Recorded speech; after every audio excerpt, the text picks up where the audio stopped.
tentang cara membaca hasil lab untuk pasien diabetes mellitus. Perkenalkan, saya Hasdiman. Nama saya Raisa Krahida.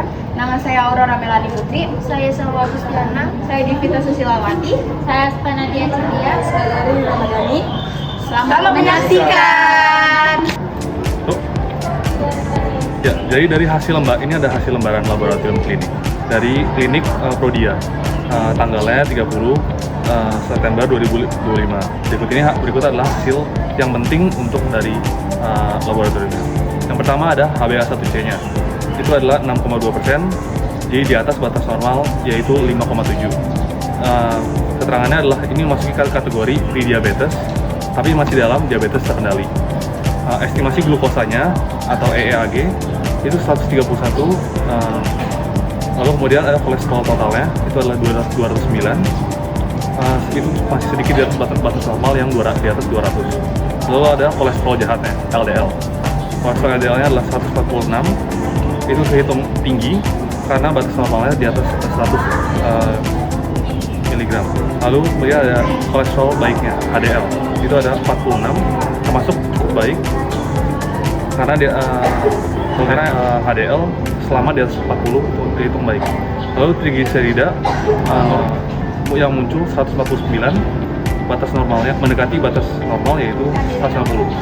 Kemudian fungsi ginjalnya, uranium dan kreatinnya masih dalam batas normal.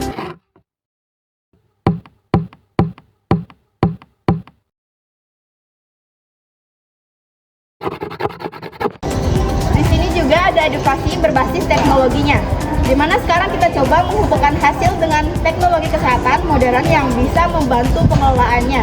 Yang pertama, kontrol gula darah, di mana HbA1c-nya 6,2%. Intervensinya HbA1c menggambarkan rata-rata gula darah 3 bulan terakhir.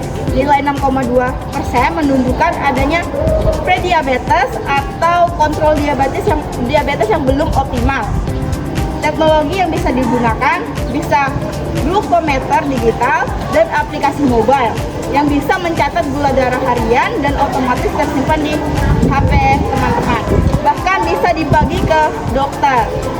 Nah, di sini juga ada continuous glucose monitoring yang bisa disingkat dari CGM, yaitu sensor kecil dipasang di kulit memberikan data real time gula darah ke aplikasi smartphone. Nah, di sini juga manfaatnya pasien bisa tahu pola naik turunnya gula, bukan hanya angka sesaat, sehingga bisa lebih cepat mengubah pola makan atau aktivitas.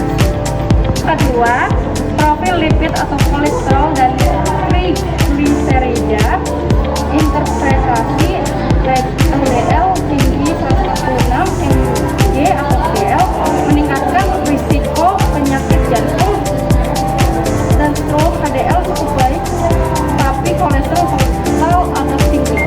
Teknologi yang bisa digunakan yaitu aplikasi pengingat obat dan diet sehat. Aplikasi bisa memberi notifikasi untuk minum obat mengingatkan asupan makanan tinggi seperti lemak jenuh. Wearable fitness tracker atau seperti smartwatch bisa memantau aktivitas fisik, detak jantung, dan menghitung kalori terbakar. Manfaatnya, membantu pasien meningkatkan aktivitas harian minimal 30 menit per hari yang terbukti menurunkan LDL dan meningkatkan HDL. Fungsi ginjal atau ureum dan kreatin normal. Interpretasi fungsi ginjal dalam batas normal, teknologi yang bisa digunakan, aplikasi kesehatan terintegrasi bisa menggabungkan data lab rutin, sehingga dokter dapat memantau tren jangka panjang tanpa pasien harus selalu membawa kertas hasil lab. Manfaatnya, lebih mudah melihat apakah ada perubahan signifikan seiring waktu. Misalnya, jika suatu saat gula darah tidak terkontrol, bisa mempengaruhi ginjal. Nah, di sini saya kesimpulan dari semuanya. Pertama itu ada pasien perlu perhatian khusus pada gula darah, HbA1c 6,2% dan kolesterol LDL 146 mg atau DL. Perubahan gaya hidup seperti diet rendah gula, lemak jenuh, olahraga rutin, tidur cukup itu sangat penting. Gunakan teknologi kesehatan seperti glukometer digital, aplikasi pemantau kesehatan, dan smartwatch untuk membantu pemantauan mandiri. Dan juga hasil lab ini sebaiknya dan dikonsultasikan ke dokter agar dapat ditentukan apakah cukup dengan modifikasi diet atau